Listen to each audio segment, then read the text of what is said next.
Welcome to Resilience Agenda Radio, the mental fitness podcast. My name is Hadley Fisher. Here at Resilience Agenda, we're bringing you the latest on how to develop, maintain, and improve your mental fitness. With me today, we have Patrick McKeown. Patrick McKeown is a graduate of Trinity College Dublin and one of the world's leading experts on functional breathing. He's the author of several books, including Atomic Focus and The Oxygen Advantage. He's appeared on the BBC and Men's Health magazine and writes about how everyday people can use breathing to both prevent and treat various illnesses, as well as handle everyday life situations better. Patrick, thanks for joining us. It's a pleasure, Hadley. Good to be here. Wonderful. Let's start with something you've said in the past.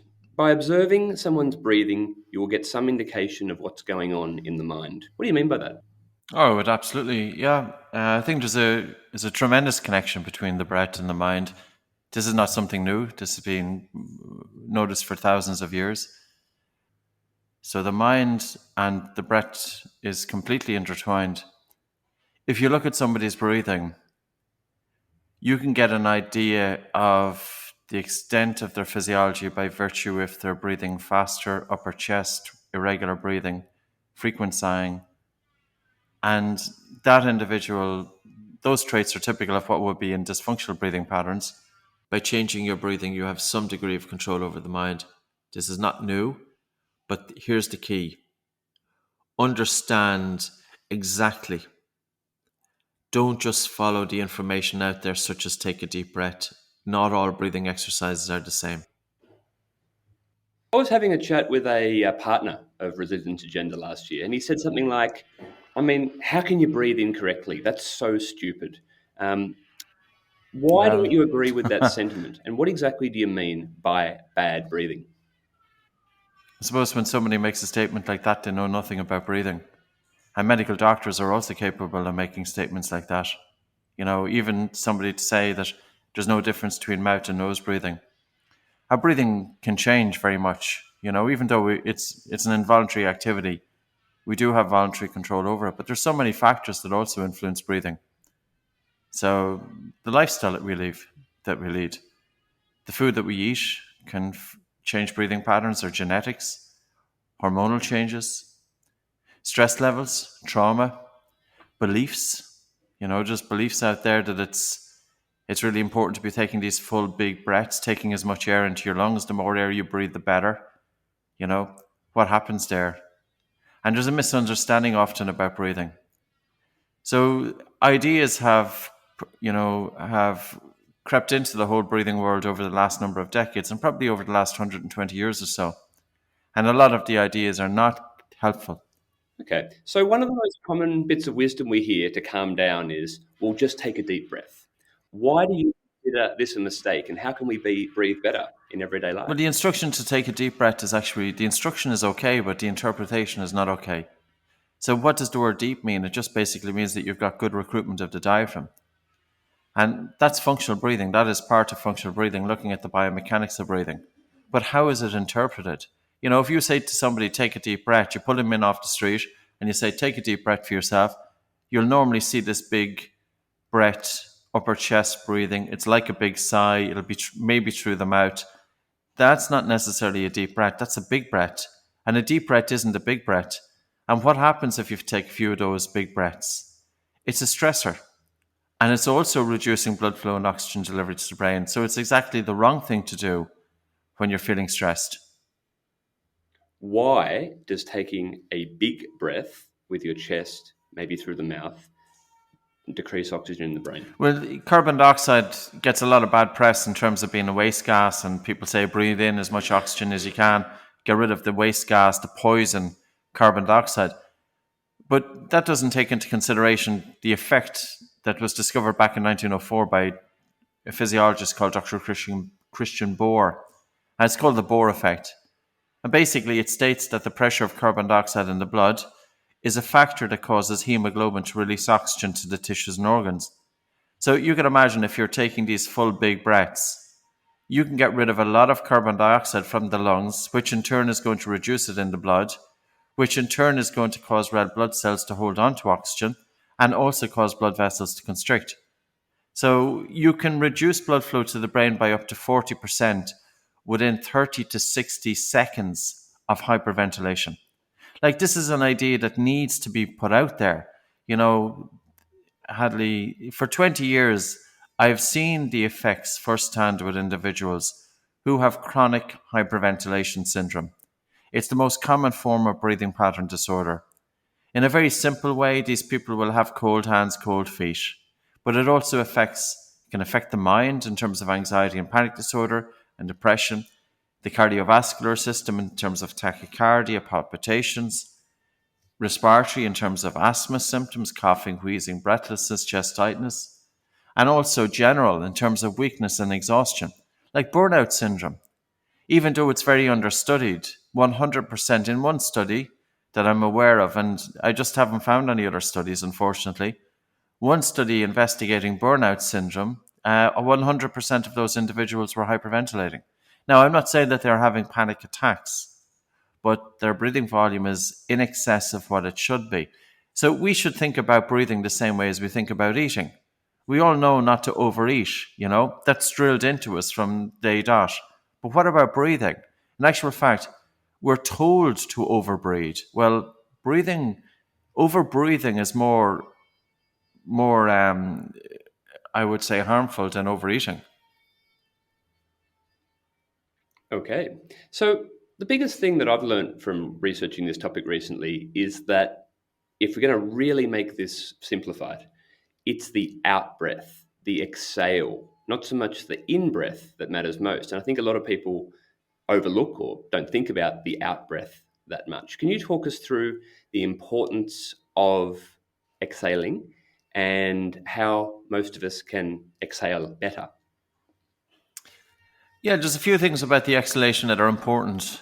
One is if we breathe fast out. So if we have a fast exhalation, either during rest or sleep, the brain interprets that the body is under threat. And our brain is here to protect us. So the brain wants to protect us by getting us out of the situation. So it launches us into a fight or flight response, or it will arouse us from sleep. So if you're breathing fast during sleep, your brain is likely to arouse you from sleep. And then you can be lying there in bed, you're half awake, half asleep. You're not quite awake enough to get up, but you're not quite tired enough to go back to sleep.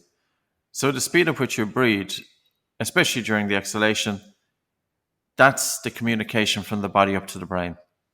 Now, conversely, if you have a really slow and relaxed exhalation, your body is telling the brain that everything is okay. So this is a very simple technique that you can do when you feel that you're in a difficult situation.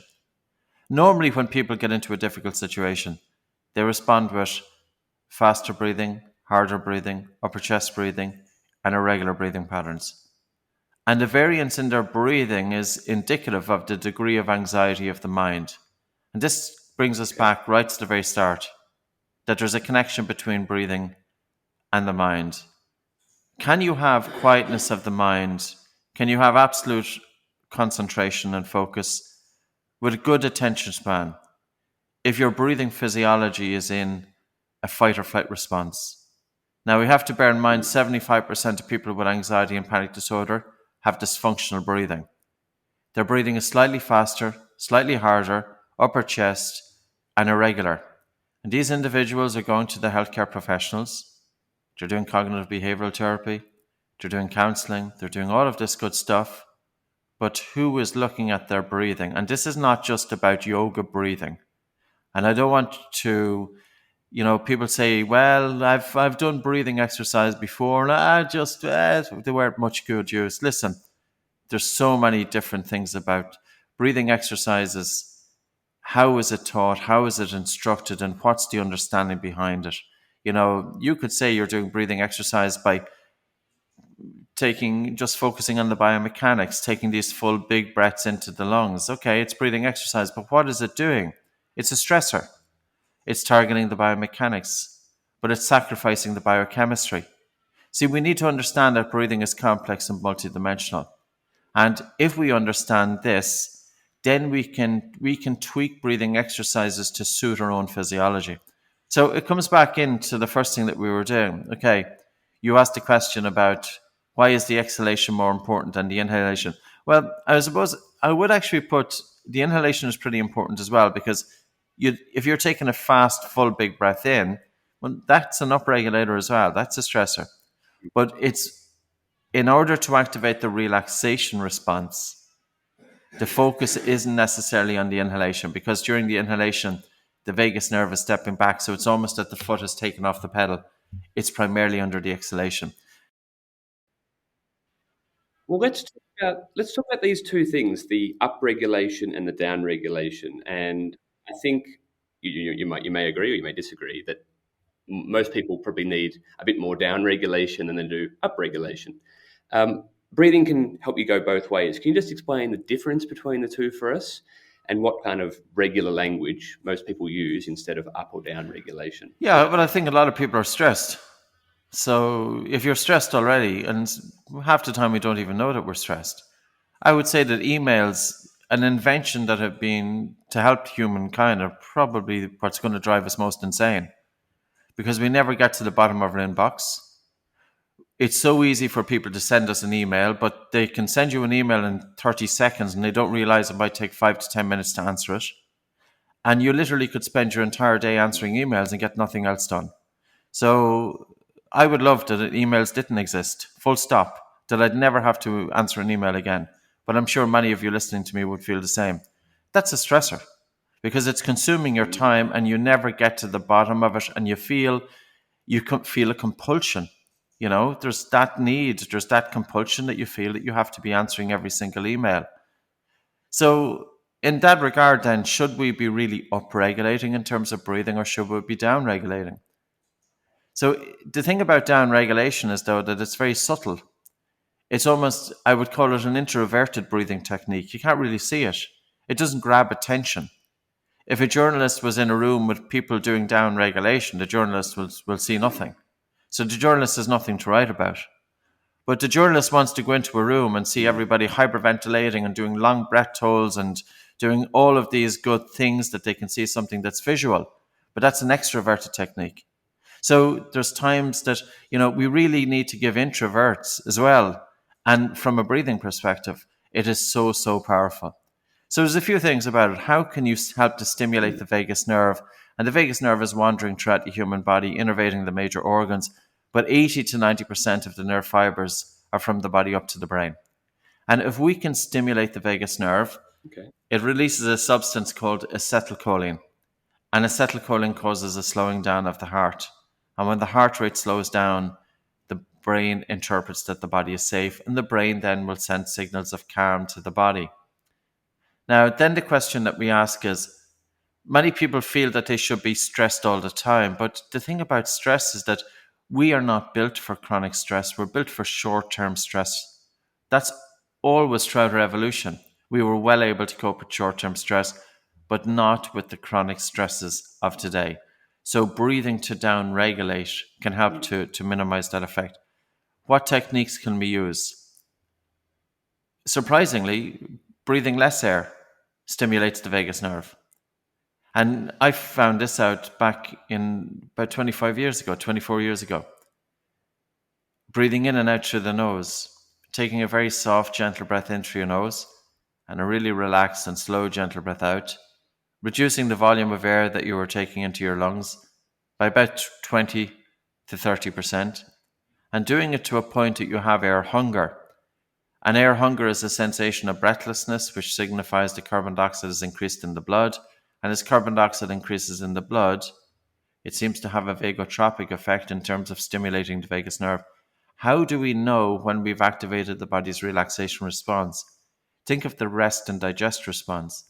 We typically know when we've increased watery saliva in the mouth.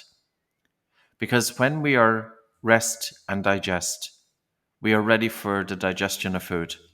And the body, in preparation for the digestion of food, increases saliva. But also when we do that exercise, we're more likely to feel sleepy. So here's one way that people can tap into their physiology. Sit down at some point today for 3 or 4 minutes. Take a really soft, gentle breath in through your nose, almost that your breath in is imperceptible. Have a really relaxed and a slow and a gentle exhalation. And again, a soft, gentle breath in. So it's a really soft breath in, almost that you are hardly feeling any air coming into your nostrils, and a relaxed and a slow and a gentle exhalation. And do it to the point that your breathing movement has reduced by about 30%, that you feel air hunger. And as you feel air hunger, you want to have a balance. It's not that the air hunger wants to make you stressed, but you want to feel fairly comfortable. Okay, air hunger can be a little bit uncomfortable, but I'm saying to feel fairly comfortable, even though you feel that sensation of air hunger. Check the temperature of your hands. Have they increased? Check the saliva in the mouth. Has it changed? Check if you feel drowsy. So that exercise, which is the absolute opposite to what's commonly being taught, is opening up your blood vessels, increasing oxygen delivery throughout the body, stimulating the vagus nerve, activating the rest response, and reducing your chemosensitivity to carbon dioxide. So by reducing the chemosensitivity to carbon dioxide, maybe some listeners might understand it as improving tolerance to CO2. So carbon dioxide is the primary stimulus to breathe. And if you can tolerate a higher accumulation of carbon dioxide in the blood, your breathing is going to be lighter and slower, both during rest, during sleep, and during physical exercise. But also, when you breathe lighter and slower, your body and mind is more likely to be in balance, the autonomic nervous system. You have that balance between the rest and digest and the fight or flight response. And see, the thing about breathing is when you practice an exercise like that, you can experience the change in your physiology pretty quickly. But even after the exercise, the benefits continue. Now, there's other ways to downregulate. Breathing slow, slowing down the pace of your breathing to about 6.6 breaths or so per minute. You could be breathing in for 4 seconds, breathing out for 6. But what I would say is do it with silent breathing, or breathe in for 5 seconds and breathe out for 5. And of course, it goes without saying, all of this is in and out through the nose. And breathing deep. And breathing deep, I mean by lateral expansion and contraction of the lower ribs. So I use the acronym LSD: light breathing, slow breathing, deep breathing. And that helps us to downregulate on all three options. See, the thing about functional breathing is that it's multidimensional. But when breathing is normally taught, people teach it according to traditions. So one instructor is focusing on breathing from a biomechanical point of view, but maybe actually sacrificing breathing from a biochemical point of view. Another instructor is focusing on resonance frequency breathing or cadence breathing, and they're not thinking about the biomechanics and they're not thinking about the biochemistry.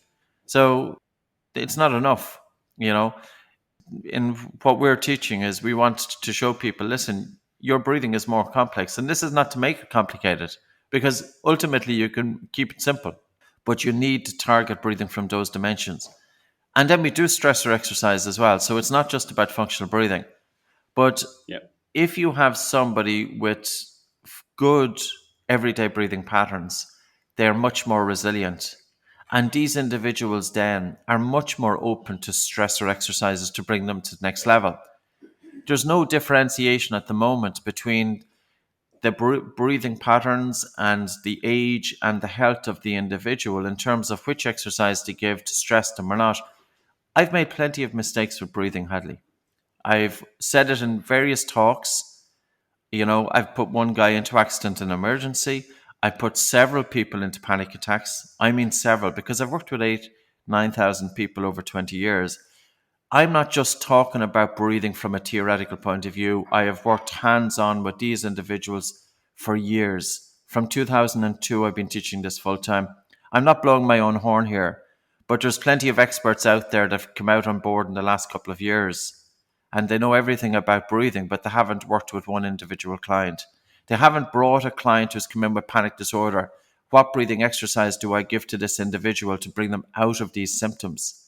They haven't worked with asthma to help alleviate the symptoms of asthma.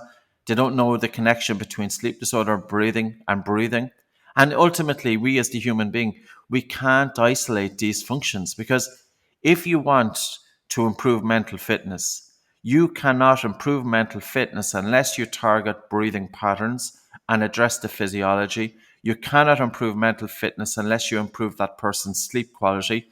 Like, think of it this way.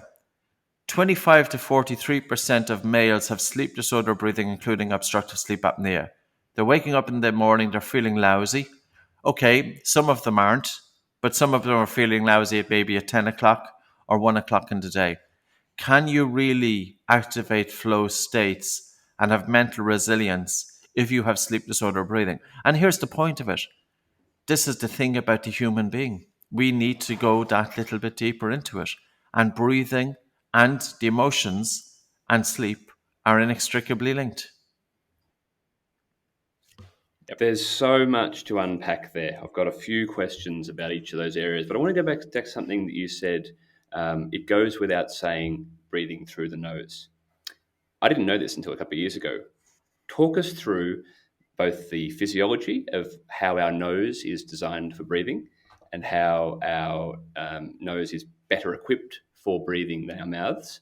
And then talk us through the biochemistry of what happens when we breathe through our But I nose. suppose the first thing you rather would than our ask is, what does your mouth do? Nothing. It's a hole. That's all. Your mouth is a hole to allow air straight into your throat, down into your lungs. It has no function whatsoever. And our ancestors wouldn't have been breathing through the mouth unless they were in a fight or flight. It was an emergency. So modern human beings, 25 to 50% of studied children, persistently mouth breathe. It causes craniofacial abnormalities. The jaws are set back, teeth are crooked, airways are smaller. These kids with mouth breathing and snoring, they have poorer sleep. Their brain doesn't develop the way it should because the kid isn't getting the slow wave sleep that they should be getting. Mouth breathing is a factor which is causing sleep disorder breathing. And the sad thing about this is that children with sleep disorders, if untreated by age 5, they have a 40% increased risk of special education needs by age 8. We're talking about ADD, ADHD, we're talking about other conditions which can be influenced by poor sleep, including autism. Nobody's talking about it, yet the studies are out there. One longitudinal study by Karen Bonnock, she looked at 11,000 British kids, and she looked at these children from age 6 months to 57 months. And that was her conclusion, that children with sleep disorder breathing, which includes snoring, by the way, if untreated by age 5, these kids have a 40% increased risk of special education needs. In that same paper, she talks about 3 million kids, teenagers, young adults in America, 3 million of them, aged between 6 and 21 years of age, that they have conditions related to poor sleep. So that's childhood. Now, I was one of those kids with sleep disorder breathing. I left school at 14 out of a total sense of frustration that you're demanded to sit there for 6-7 hours listening to a teacher, but you don't have the energy levels to take on board what the teacher is saying.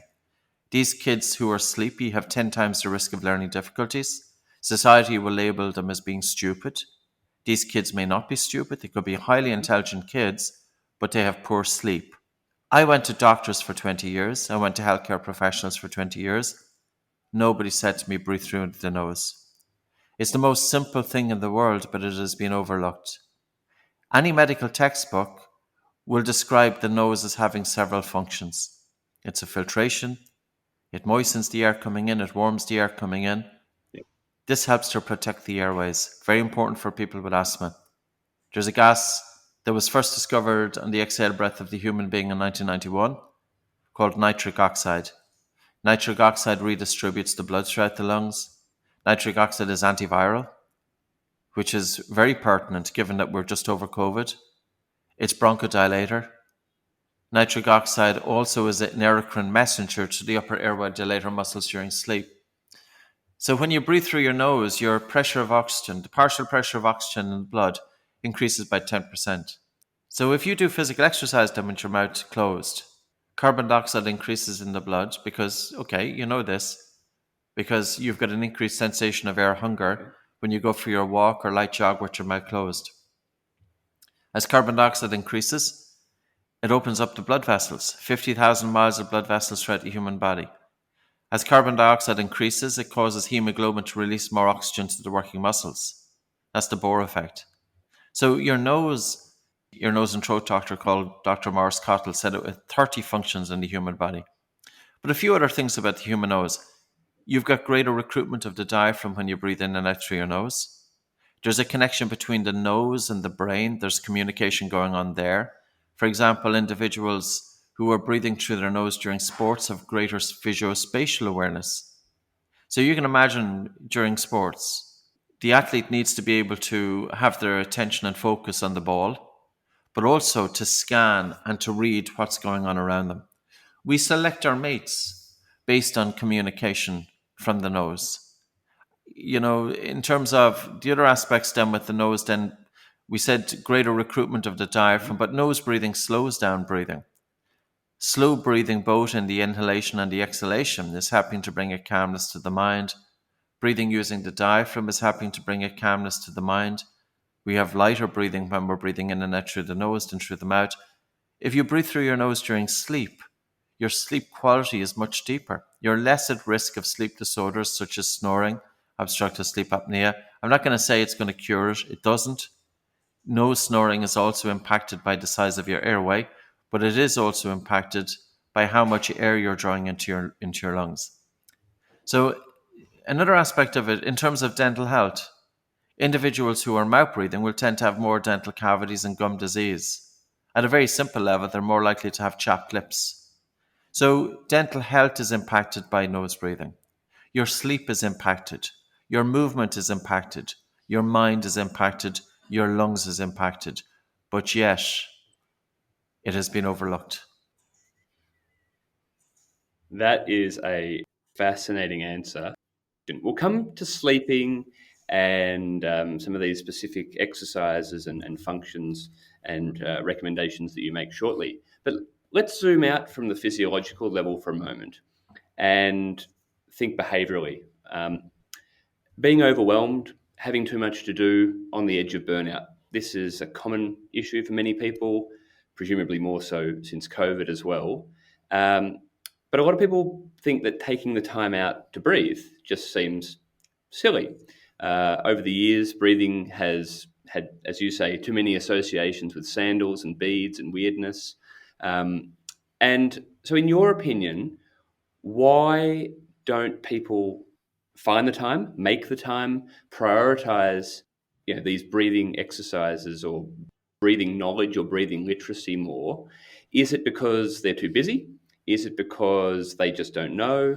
Is it because the messengers of breathing are a bit weird? What's your theory on why this is not a frontline part of medical advice and treatment, and we're not all talking about it? I think it's a number of things. I think absolutely the woo-woo has put people off. It's not about energy and all of this left of field nonsense, which is total crap. It's really put people off, and breathing is for the people, should be made mainstream. Just think of it. You can change your states, you can change your physiology by changing your breathing. The kid going in to do an exam, it's very normal for that child, teenager, young adult. If they're a little bit anxious, they're going to be breathing faster and upper chest, sighing more. It's going to impact their exam. Why doesn't this child, teenager, young adult know that they can change the physiology by changing the breath, even by just focusing on the exhalation? Nose breathing we spoke about, and brain development and all of that stuff there, and all of this is in PubMed. Breathing isn't sexy. Doctors don't want to research it. There's no money to be made out of it. And the people who've been teaching it have made a mess of it. And I've made plenty of mistakes. So we need to put that behind us and really to focus what is the potential of this now for the individual. And I think the people who are drawn to breathing, they very often they have their own issue. It's either a breathing issue, or they're just feeling that they're just not up to par in terms of concentration and focus and attention span. And I think it's also the words that we use, Hadley. Like, I'll give you an example. I was working with a Premiership footballer about 4 months ago.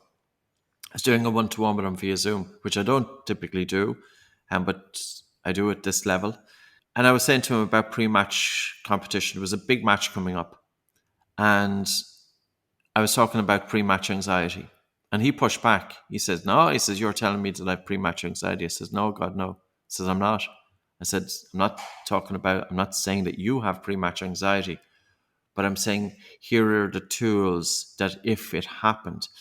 And it was only afterwards, so I went through the tools with him, but I felt it was pushback because of the words that I'd used. It was only afterwards then I was thinking, I made a mess of that one. I shouldn't have used pre-match anxiety. Because ultimately, what I was trying to do was to get him to achieve flow states going out onto that field. I want him to go out onto that field almost as if he'll go through a brick wall. I want him to have his total focus on the game with his physiology in that balance, that you're in that state of flow where you're fully absorbed in the present moment, and you can achieve that. You're less likely to have mental fatigue towards the end of the game. You're also the right action to happen by itself. Everything almost as if it's slowing down, and the game would be effortless and actually enjoyable because this is a state of bliss. How many people can access that flow state simply at the flick of a switch? I can do it, and I can do it going out on stage, you know. And I'm not saying that it's easy. This is something that you bring into your way of life. The thing about breathing is that breathing, I don't sit formally. Now, I did for a couple of years, all right. But I was on the treadmill this morning. That's my breathing exercise. I then went into a sauna. I did really light and slow breathing there to downregulate. I bring my attention to my breathing different points throughout the day, but I wouldn't be to the point that I'm obsessed about it. It's always there for me. And it's there for me when I can tap into it. And I feel there's a pressure on people as well. They need to be doing physical exercise. They need to be meditating. They now need to be doing breathing exercise. But why not do all three at once? Why not do your physical exercise with your mouth closed, with your focus and your attention on your breathing? Ultimately, have we got the ability to stop thinking as human beings? Education has taught us how to think, trained us how to think, and thinking has been put up there in this pedestal as being the best thing ever. Yes, it's good to think, but it's really important to be able to stop thinking. And most people, they can think, but their thinking has taken over. They are not able to stop thinking. They don't have the ability to bring that quietness and calmness to the brain. Don't have the ability to be able to direct their attention to truly what matters. And truly what matters is present moment awareness. Whatever task we're doing, we want the capability to be able to place our attention on that task.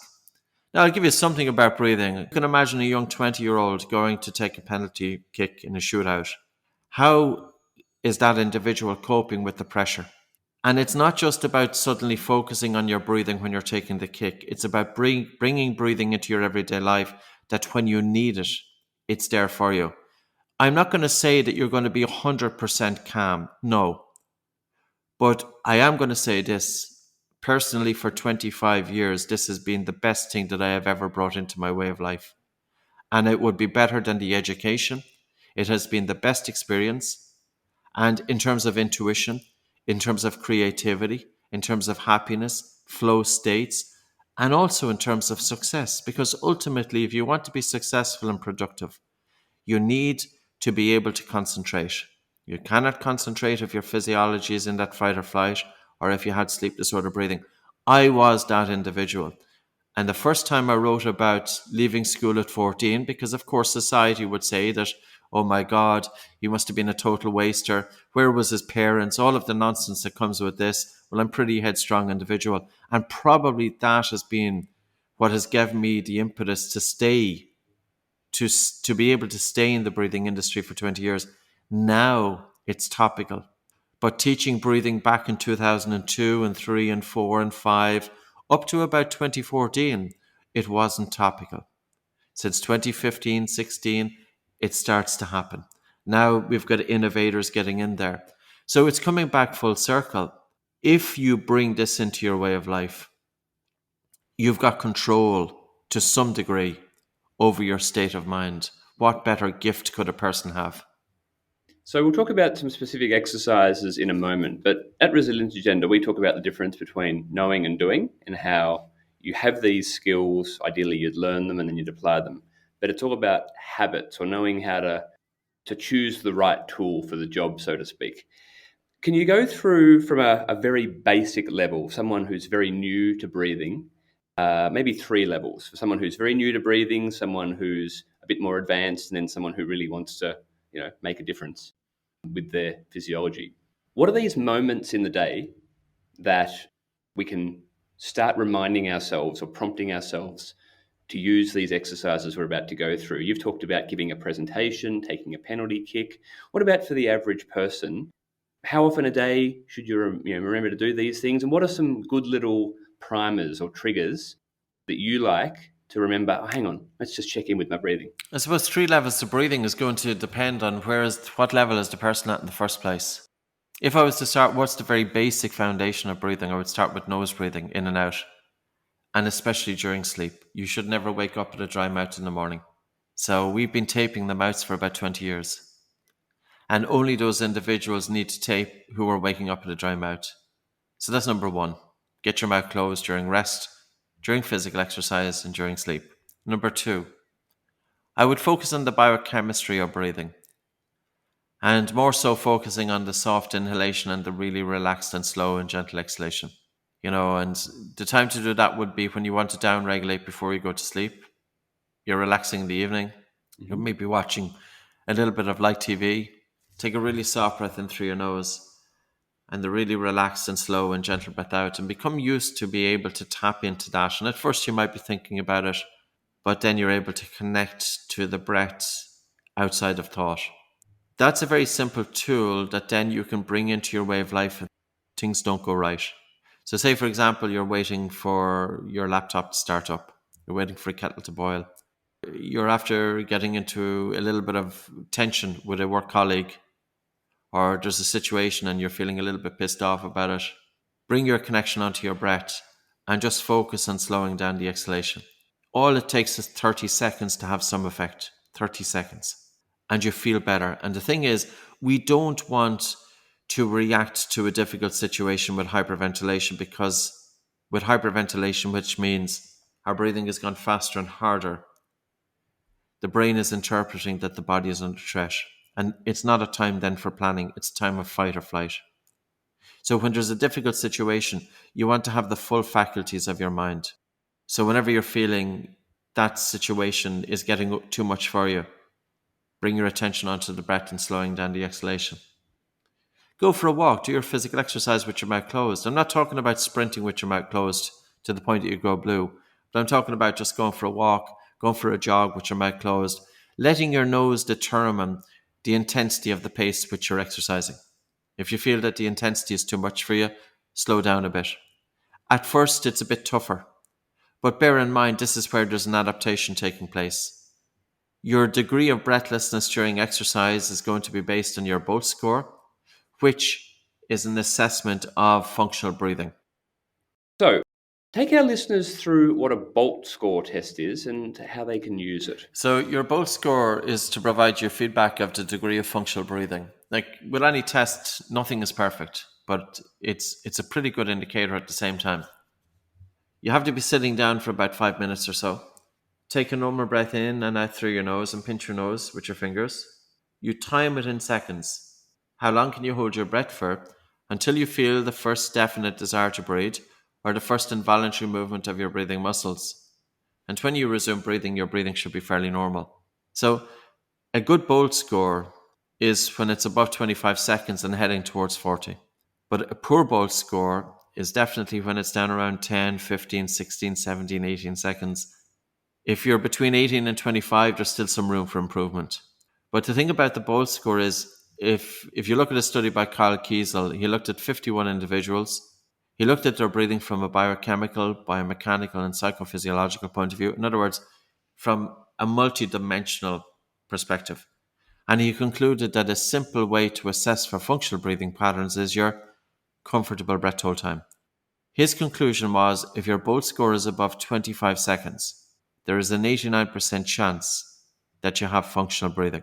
So for those people, I would say put your focus on improving your BOLT score. How do you improve your BOLT score? Breathe in and out through your nose during rest, during sleep, during light physical exercise. Practice on softening and slowing down your breathing to the point of air hunger. And that would be for level 1 and level 2. And with an experienced level 2, then I would talk about bringing in slow breathing, cadence breathing. Because I always want to get the biochemistry or breathing right, or improve it first. And then we look at it from a biomechanical dimension. So there's a number of different exercises that we can do to help engage better recruitment of the diaphragm, And one of your first questions was in terms of the importance of the exhalation. It's very important that we have a normal and complete exhalation. And I don't mean by breathing all of the air out of the lungs. So I'm just saying having a normal and complete exhalation to what's called functional residual capacity. Because during a normal and complete exhalation, the diaphragm is able to move back up to its resting position. And this in turn then is going to influence what's called the zone of apposition, which in turn influences what's called intra-abdominal pressure, because the diaphragm is not just for respiration, but provides stabilization for the spine. So level 3 then would be bringing in stressor exercises. And I'm more of a fan with stressor exercise when an individual has a Bolt score above 20 seconds. I would say if you have a Bolt score of 15 seconds, never do hyperventilation. Never do it. Because it's going to have too much of a negative effect on you, and it could actually reduce your tolerance to carbon dioxide, which in turn long-term can make you breathe harder and faster. I would also say if you have a Bolt score of 15 seconds or less, and I'm talking about 16, 17 seconds as well, we have to give or take here, it can launch you into too much of a fight or flight response. And the symptoms of hyperventilation include tinnitus of the ears. You don't want tinnitus as a result of hyperventilation. Bear in mind that hyperventilation is it's a stressor. And when you do a long breath hold, especially if you do a series of hyperventilation and long breath holds, your blood oxygen saturation can drop down to 50% or less, 40%, 30%. There's a reduction of blood flow and oxygen delivery to the brain. Do we really want to be depriving our brain of blood flow and oxygen? Is that good for brain health? The questions that we need to be asking with breathing is, who should be doing exercises? What exercises should we be doing? How much of exercises should they be doing?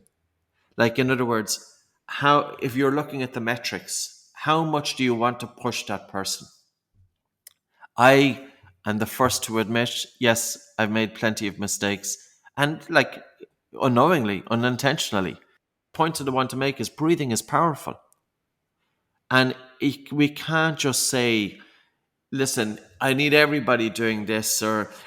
So what I would say to you, the listener, is your starting breathing exercises, dip your toe gently into the water. Even if you do the stressor exercises, just dip your toe and just see how does your body react. But more importantly, understand what is this breathing exercise doing for you.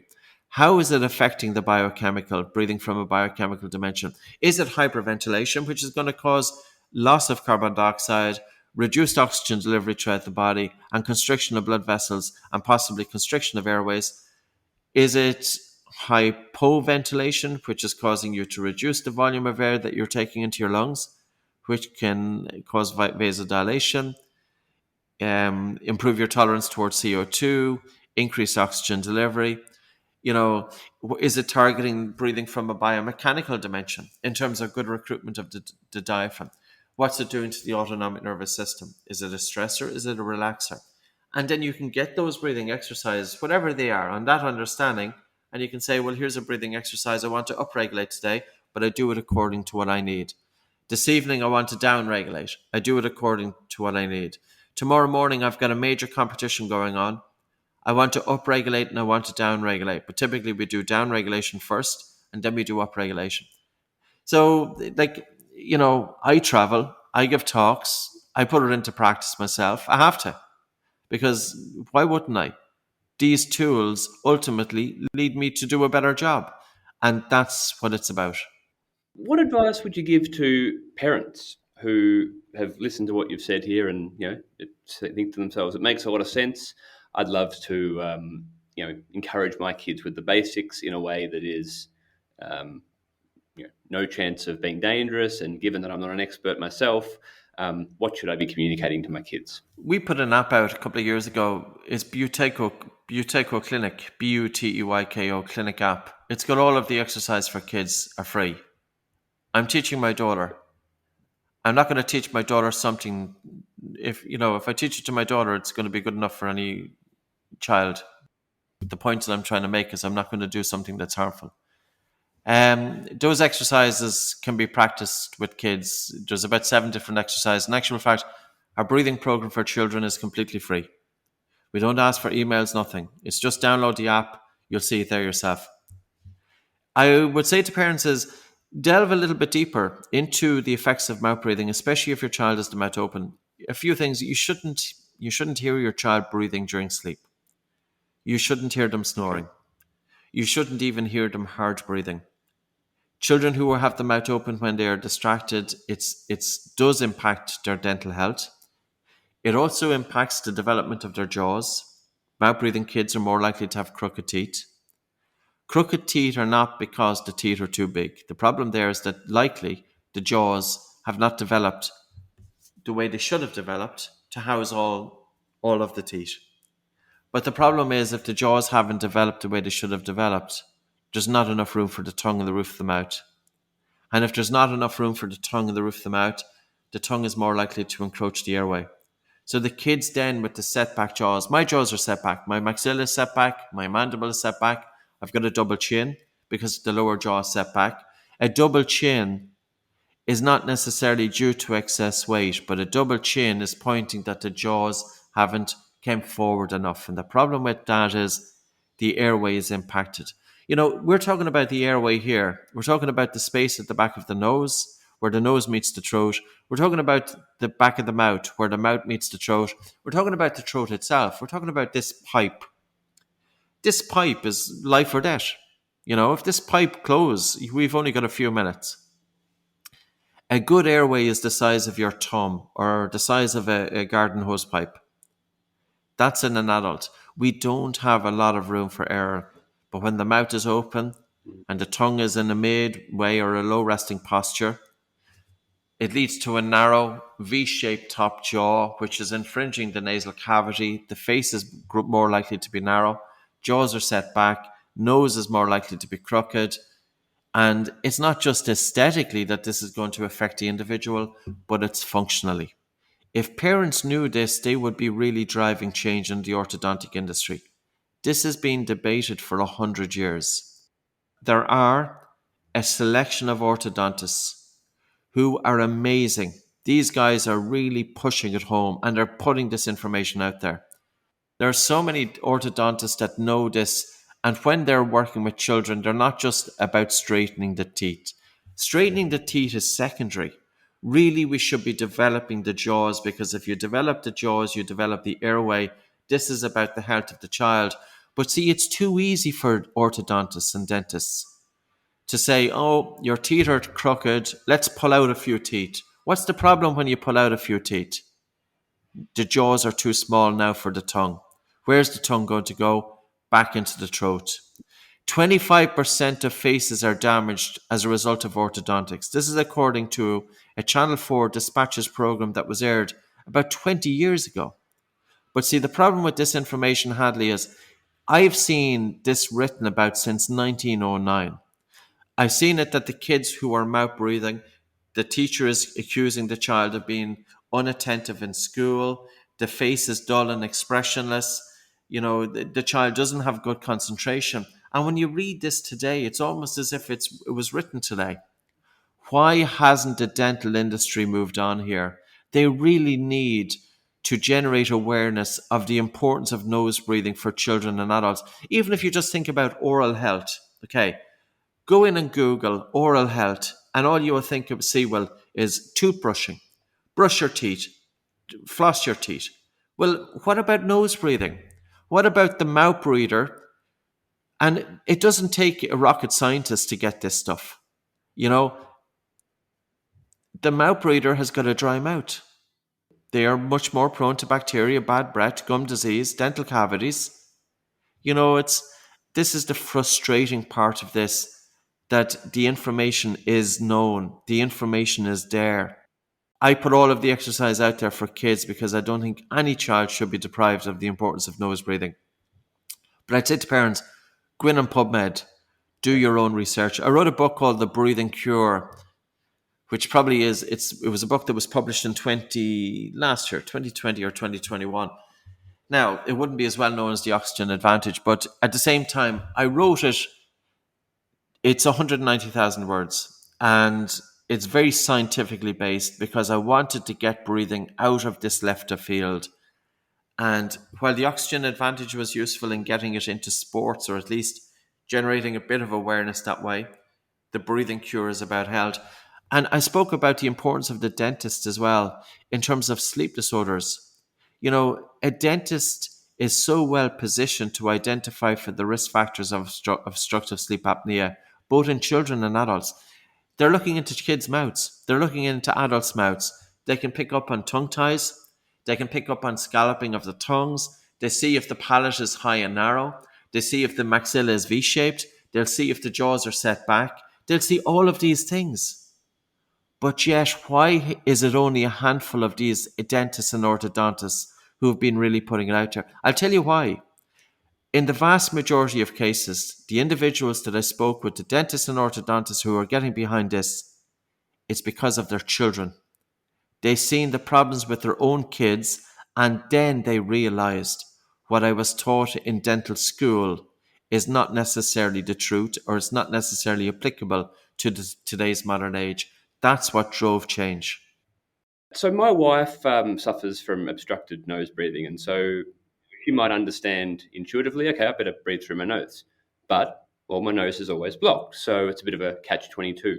What would you say in that situation for someone who, understands what you've explained about nose breathing, but finds that their blocked nose actually prevents them from doing it? What can Do they this do? exercise. Take a normal breath in and out through your nose, pinch your nose and hold your nose. And now start walking around or walking on the spot with your breath held. And keep walking while holding your breath. Keep walking until you feel a moderate to strong air hunger. Then let go, breathe in through your nose. Breathe normally for a minute or so, repeat it. If you hold your breath on the exhalation and you hold your breath until you feel a moderate to strong air hunger, it generally opens up your nose. As your Okay. Bolt score improves to above 20 seconds, your nose works much better.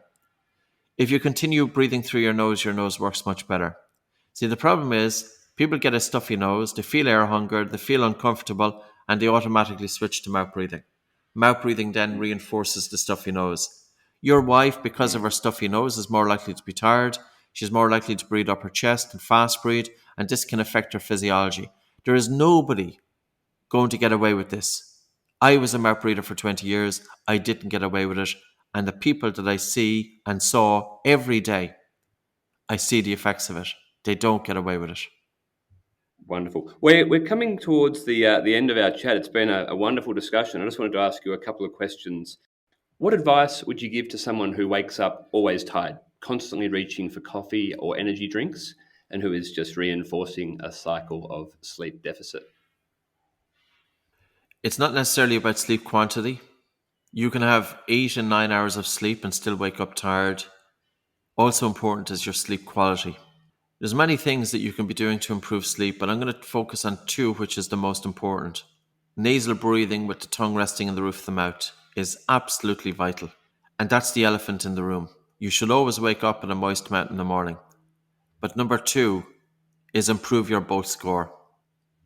Now, of course, I can't diagnose for obstructive sleep apnea. It's only a sleep study can do that. But at the same time, breathe through your nose both during wakefulness and sleep. You improve your Bolt score, it means you improve your breathing during wakefulness, which will translate into lighter and slower breathing during sleep. Lighter and slower breathing during sleep reduces resistance to breathing, and as a result, then you're more likely to have deep sleep. Can we talk about a phenomenon known as mouth taping? I've been doing this myself in my own life for the last year. I must say it's not as consistent as I'd like it to be, but I have noticed a difference. What is mouth taping? What are the benefits? What are the risks? And how do you actually do it? In 1998, I started taping my mouth, and I taped my mouth in order that I would breathe through my nose during sleep. The first morning I woke up, I don't notice much of a difference, but the second morning I woke up with the mouth taped. It was the best night's sleep I had in about 15 years. And that became a major part of my life. I was always waking up tired, even as a young kid, and that's why I had left school at 14 years of age. I will definitely put it down to sleep disorder breathing. 50% of the adult population wake up with a dry mouth in the morning. You are not going to be at the top of your game because your sleep is likely to be impacted. there's different tapes you can use. For many years, we were using 3M 1-inch micropore tape just across the lips. There's also a tape, lip seal tape, which is very good. And then a couple of years ago, I brought out a tape. It's our own tape called Myo tape. That's MYO tape. It surrounds the mouth to bring the lips together. You don't wear tape of the mouth if you've been drinking alcohol. I would also say is make sure you can establish nose breathing during the day first before you start taping your mouth at night. If your nose is a little bit restricted, get breathe right strips, which will help to open up the nose, and that way you'll find it easier to breathe through your nose during sleep with the mouth taped. For children, get them wearing myotape during the day to help break the habit, because a child will often have the mouth open when they are distracted. So part of the instruction that we do with kids is that they wear myotape for 15 minutes to 30 minutes during the day, where they're watching television or an iPhone or any activity that they forget about nose breathing and they have the mouth open. See, the thing about the myotape is it pulls the lips together because it's elasticated. So you can imagine a child on an iPhone, they forget about mouth closed, they open their mouth, the tape will pull the lips together. So you've got that continuous messaging to the brain. Don't do it if you're pregnant, if you've got kind of any tummy issues or anything like that. Like, common sense needs to prevail. As I said, no alcohol, but I will say this.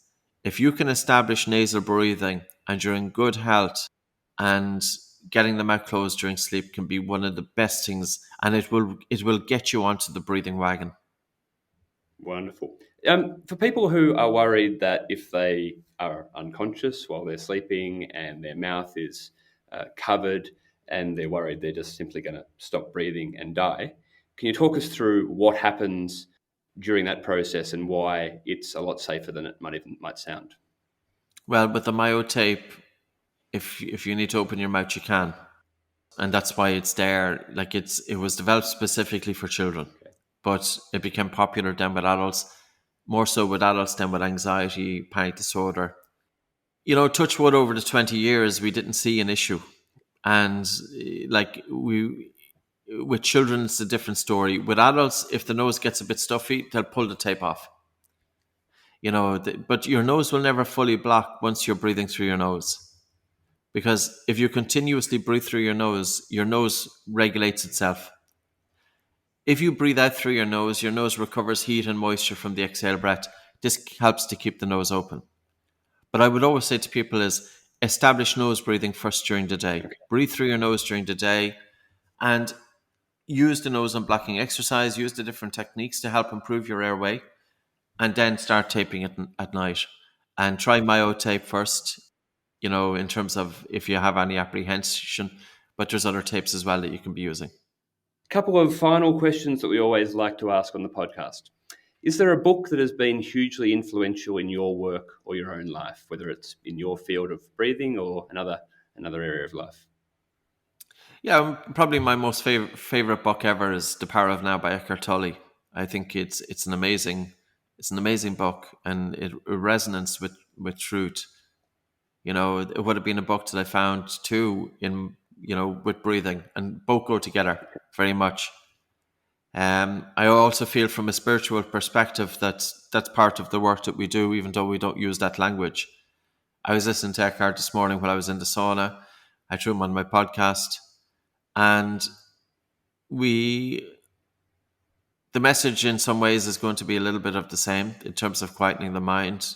And of course, I'm not going to put myself into his boots or nothing like that, but we can still do our own part in helping to improve the consciousness of the human being.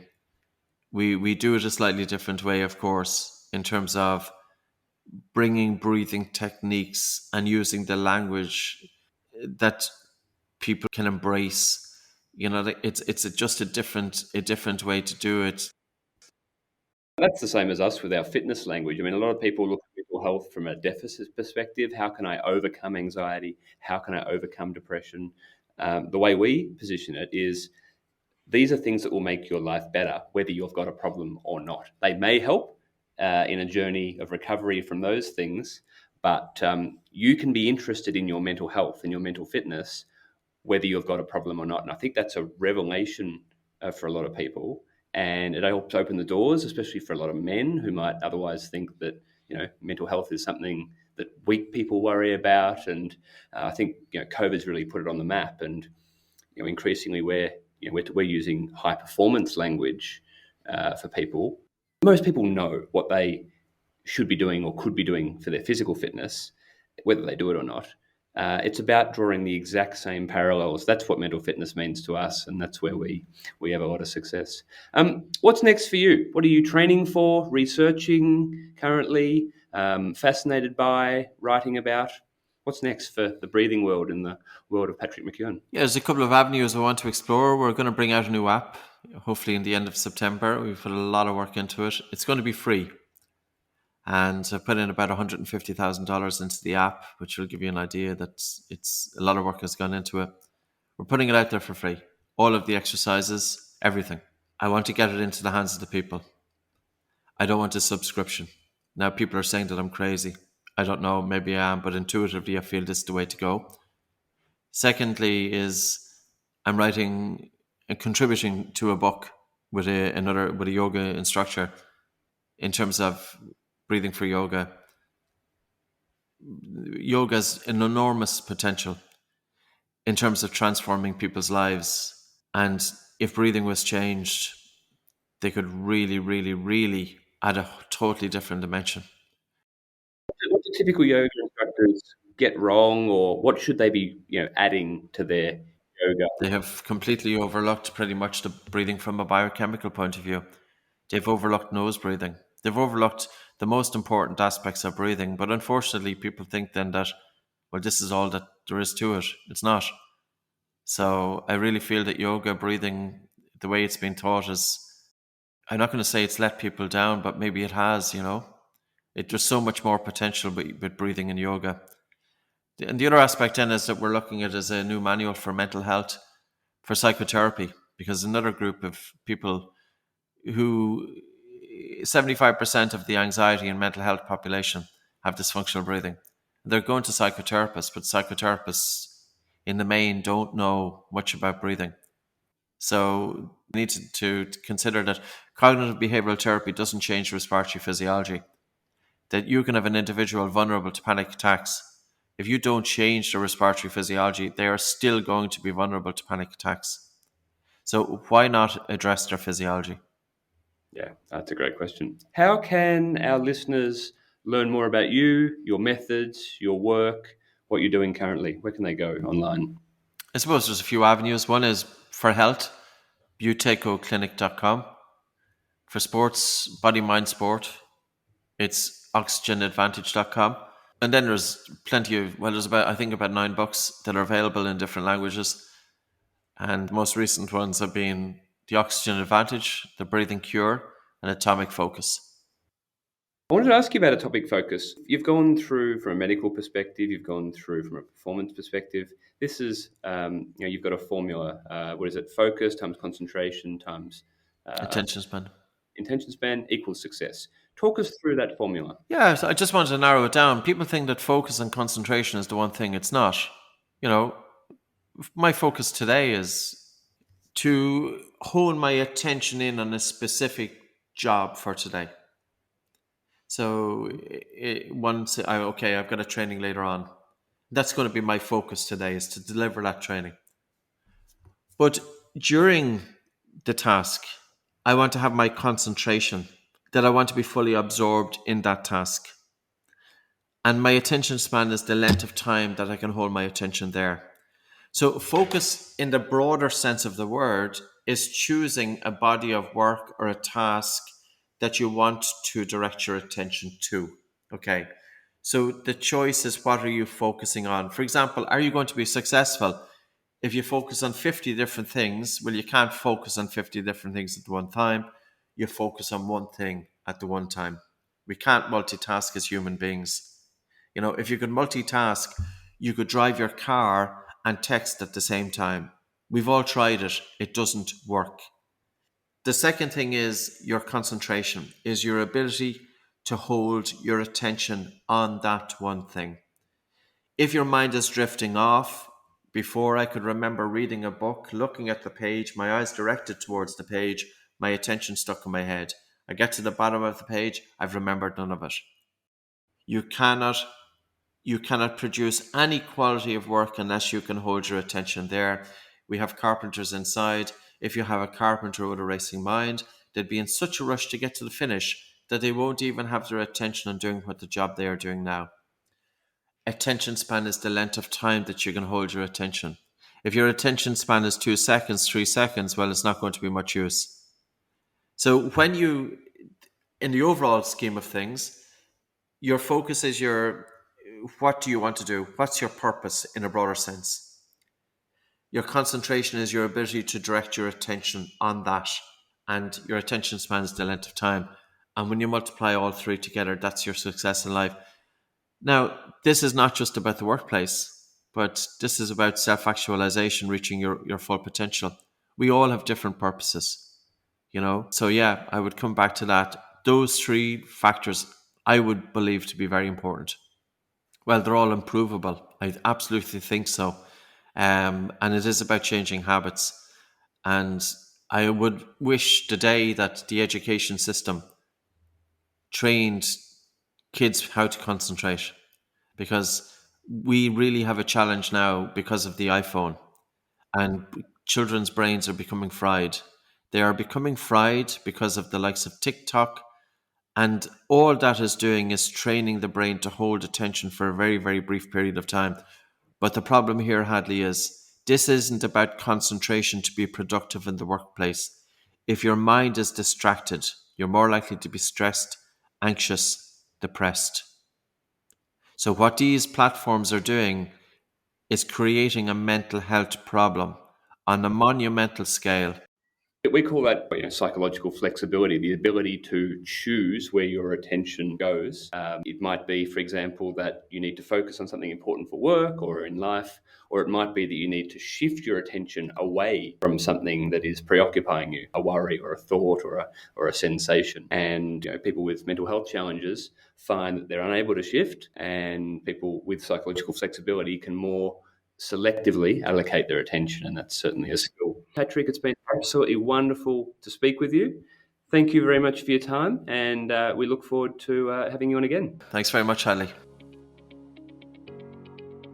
Thanks for listening to Resilience Agenda Radio, the mental fitness podcast with me, Hadley Fisher. If you enjoyed today's episode, we invite you to subscribe on your favourite podcasting platform so you'll never miss an update. If you'd like to know more about Resilience Agenda or mental fitness, jump on over to www.resilienceagenda.com. There, you can learn more about our other guests and pick up the show notes from today's episode. You'll learn more about our story, the Mental Fitness Toolkit, and discover our best-selling mental fitness diaries, jam-packed with dozens of strategies and ideas for how you can improve your mental fitness each and every day of the year. Over 25,000 people every year use our diaries to plan time for their own mental fitness, or as unique and meaningful gifts for family, friends, and colleagues. That's it for today. We look forward to you joining us next time.